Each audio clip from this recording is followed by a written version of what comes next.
In this video, you're going to learn everything you need to know about email segmentation, including what it actually is, why you have to do it, and how to set it up in Klaviyo, and much, much more. So let's jump right into the video. What is email segmentation? Email segmentation is the process of dividing your email list into smaller groups based on shared behaviors and characteristics.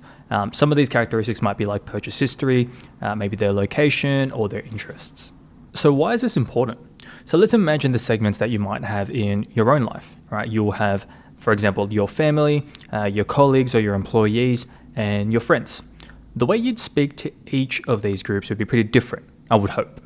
The tone that you would use, the jargon that you would say, down to the things that you might talk about with each group, right? You might have some inside jokes with your friends that your family might not understand, and vice versa. So you want to segment your email list in the exact same way. By acknowledging the actual differences in your email list subscribers, you can provide more customized communication, and that's the type of stuff that creates a stronger connection with your audience, which ultimately drives more revenue for your brand. If you've been sending email blasts to your entire list, which is probably the most common mistake that we see, it's pretty much the same thing as using the exact same tone, talking about the exact same topics, using the same inside jokes between your work friends, and your high school friends, which would be pretty weird, right? So how do you actually segment your email list? So there's an infinite amount of ways that we can actually do this. You could base it on demographics, behavior, the life cycle of your customers. But the three that we think every brand is going to need are firstly, your non-purchaser segment. This is going to be your email list subscribers who have never ever purchased from your brand. Next is going to be your purchaser segment, and these are going to be subscribers who have purchased at least once from your brand. And finally, the engaged segment. So these are subscribers who include both purchasers and non-purchasers who regularly engage with your emails. So this segment also preserves your deliverability, as you're only sending to people who actually want to be spoken to. An effective email marketing strategy is just going to have specific messaging for each of these segments. So let's set up these segments inside of Klaviyo. Alrighty, so how do you actually create segments inside of Klaviyo? Now, it's super simple. We're going to do it in the easiest possible way. But when you open up Klaviyo, by default, you're going to be at the home page. And on the left side here, you want to click on lists and segments. From there, on the top right, you then want to click create new and create a new segment. And just for the purpose of this demo, I'm just going to do an engage segment because that's probably what you're all going to need anyway. And let's make it a 90-day engaged. Just like that.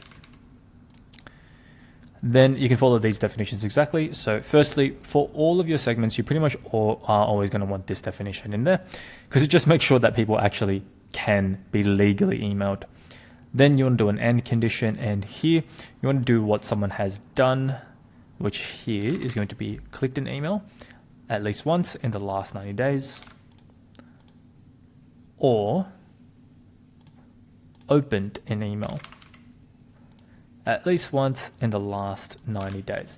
Now here, you're actually straight away good to go, but I'm going to take this opportunity to click around a little bit. So for example here, if we wanted to create instead a purchaser segment, we can get rid of this one. And instead of what someone has done being clicked an email, we can actually just change that to place the order, just like this. And we could do it at least once over all time, or we could do it at least once in the last 90 days. Or for example, if you want to create a VIP segment, you could do is at least 5 times over all time. And then that could be your VIP purchaser segment. And in the same way, if you want to make it for non-purchasers, then here you could say placed order is 0 times over all time. And now this is going to create a segment of people who have never ever purchased from your brand. Now, once you've got your definitions all created, then you just want to click here on the top right, which says create segment. And now I don't really have any data in this account, but you obviously will for your own account. So now that we know how to create your segments, how frequently should you be sending to each of them? So this is going to vary really heavily on how frequently you send campaigns. So if you're sending 1 campaign per week or like 4 campaigns per month, sending exclusively to your engaged segment would be the way to go. Things get a bit more fun once we're starting to send 2 campaigns per week or like 8 per month. So let's say, for example, For your engaged segment, you probably want to send to them majority of the time, mail them 6 times per month, and you might want to message your purchaser segment and your non-purchase segment 1 time a month.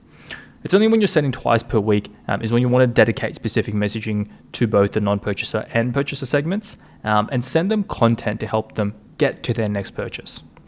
If you are sending more than 2 times per week, a great rule of thumb is just to dedicate about 70 to 80% of your campaigns to the engaged segment and kind of split off the rest evenly between your purchasers and your non-purchaser segments.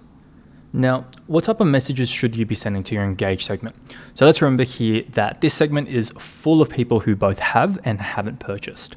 But everyone in this segment actually regularly engages with your content. So the type of content that you actually send them, it needs to be appealing to a pretty wide audience. So here's just a few examples. So firstly, you might do something like this, which is a before and after campaign. This is really engaging for both people who have purchased and who haven't purchased, because they just love to kind of see the transformation. Another great one are us versus them type of emails. So if you know there's a few alternatives or even a few brands that your customers weigh up when they're considering your products, you can absolutely just, you can stack yourself up against them, and it makes for great content. Any holidays in your niche, so for example, World Chocolate Day, this is one that we created for a dog brand, which did really well. Behind the scenes content, people love to kind of see what's going on with your brand. And any common industry myths, these are really good and very engaging for your audience as well. So for your purchaser segment, this is defined as anyone who's purchased at least once or maybe even more. But if you are going to be segmenting further based on like who could be a VIP or someone who's purchased 2-3 times or even more, you might want to send even more specific discounts for that particular audience. Because these people have purchased, you can assume that they're way more bought into your brand, so our messaging kind of needs to adapt. So here are some ideas of what we can send them. For example, first access to product drops. So this was a launch campaign that we did. It looked really cool. You can also let them know when products are back in stock. If there are any key product tips and tricks for something that they've purchased, these are really great as well. Product care, which is amazing for letting people know how to get the most value out of their purchase. And finally, we can send cross-sell emails. So if someone has purchased an experience or a product, we can then cross-sell them into something that is going to be similar. And finally, the non-purchaser segment. So this is going to include anyone who hasn't yet purchased with your brand. So it's crucial to understand, right, that these people, they need to be nurtured a little bit more before they make their first purchase. They might need to learn more about your brand, or maybe need to build a bit more trust. And there's a few things that we can send them here to get them there. So firstly, for example, we can send review blasts. Nice and easy, but it just gives you that good social proof that you need for your brand.